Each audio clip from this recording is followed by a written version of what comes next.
আসসালামু আলাইকুম। সবাই কেমন আছেন? আশা করি সবাই অনেক অনেক ভালো আছে। আমিও আলহামদুলিল্লাহ আপনাদের দোয়ায় আল্লাহর রহমতে অনেক ভালো আছি।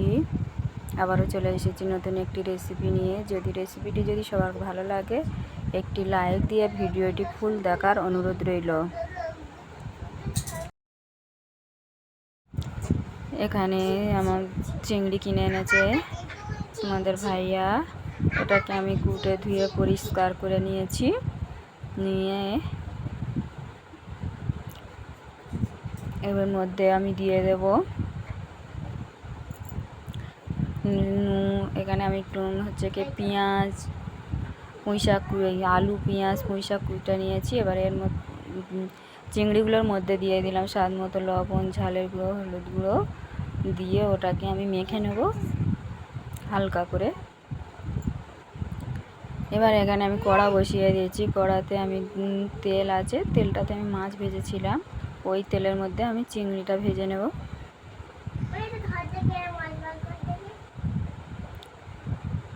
চিংড়িগুলো এইভাবে দিয়ে আমি উল্টে পাল্টে ভেজে নেব।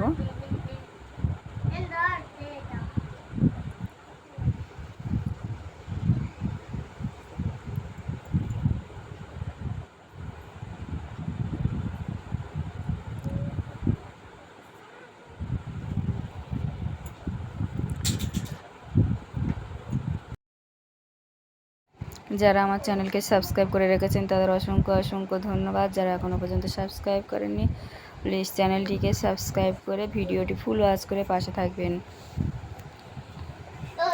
আর ভালো লাগলে বেশি বেশি করে শেয়ার করে দেবেন ফ্রেন্ড অ্যান্ড ফ্যামিলির সঙ্গে, সকলের দেখার সুবিধা করে দেবেন। চিংড়িগুলো সব আমার ভাজা রেডি হয়ে গেছে। সবগুলো আমি উঠিয়ে নিচ্ছি।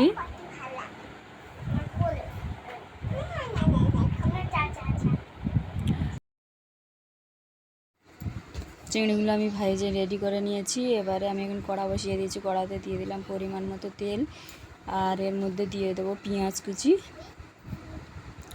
পেঁয়াজ কুচিটা দিয়ে আমি একটু ভালো করে লাল লাল করে ভেজে নেব। পেঁয়াজটা আমার ভাজা রেডি হয়ে গেছে। দিয়ে দিলাম পুঁইশাক আর আলু কুটে ধুয়ে রেখে দিয়েছিলাম, ওটা দিয়ে দিলাম। দিয়ে ভালো করে এইভাবে আমি নেড়ে চেড়ে নেব। কিছুক্ষণ নেড়ে চেড়ে নেওয়ার পরে এবারে এর মধ্যে দিয়ে দেব স্বাদ মতো লবণ, ঝালের গুঁড়ো দিয়ে দিলাম হলুদ গুঁড়ো, দিয়ে দিলাম জিরে গুঁড়ো আর সরিষার গুঁড়ো দিয়ে আমি ভালো করে মশলাটা ভালো করে আমি সবজির সঙ্গে কষিয়ে নেব।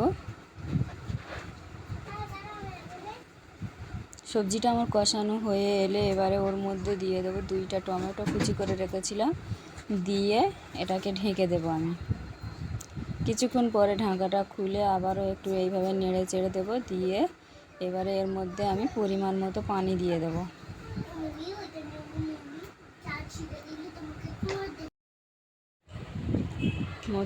সবজিটা আমার কষানো হয়ে গেছে। এবারে আমি পরিমাণ মতো পানি দিয়ে দিয়েছি। দিয়ে ঝোলটা একটু গরম হয়ে এলে আমি ওর মধ্যে দিয়ে দিলাম ভেজে রাখা চিংড়িগুলো এইভাবে দিয়ে আমি একটু নেড়ে চেড়ে দেবো এইভাবে। আর এটাকে আমি ঢেকে রেখে দেবো।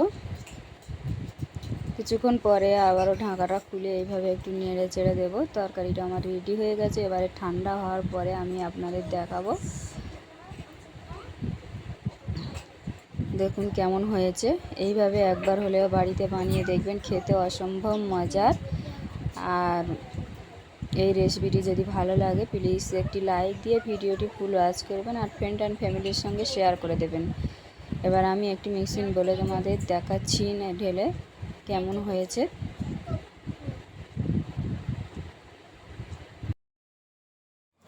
রেসিপিটি কেমন হয়েছে একবার হলেও বাড়িতে বানিয়ে দেখে আমাকে কমেন্ট করে জানাতে ভুলবেন না।